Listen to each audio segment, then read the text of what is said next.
Welcome back to the Daily Stoic Read to Lead Challenge. Today we're urging you to read something controversial, something provocative.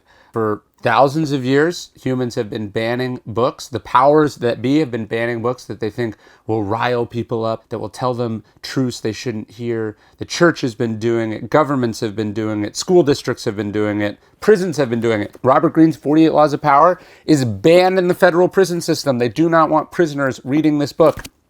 To me, that's a sign that you should absolutely read it. If they don't want you to read it, chances are they are hiding something. American Psycho, when it came out, extremely controversial.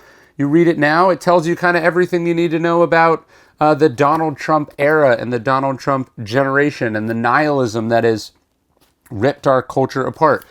This is Saul Alinsky, super controversial. Republicans don't like him. Conservatives don't like him. People during his time thought he was disruptive, thought he was an agitator, thought he was a communist.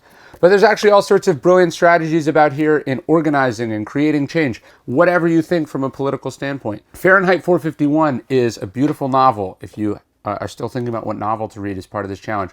But it's all about the costs of a society that suppresses speech.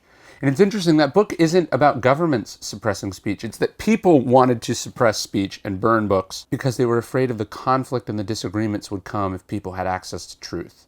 And you've got to strike back against that today by picking a book that's controversial, that people wouldn't have wanted you to read throughout history, or maybe they don't want you to even read right now in whatever country you happen to be in. So pick something provocative, pick something controversial, pick something that maybe even you yourself are afraid of. If you're a conservative and you think Saul Alinsky's the devil, have you ever actually read him? Check him out. If you're a liberal and you don't like, hardline conservatives, read one of their books, right?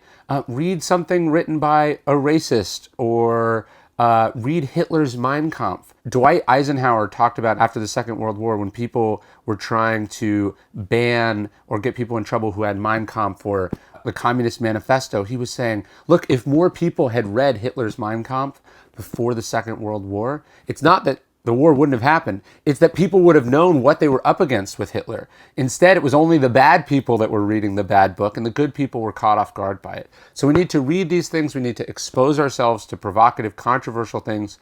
So today you need to go where maybe your reading sense doesn't want you to go and see what you find. You don't have to like it. That's not the point.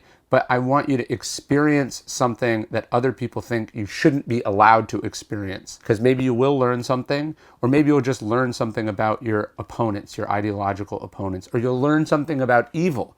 That's what you find when you look at something like Mein Kampf.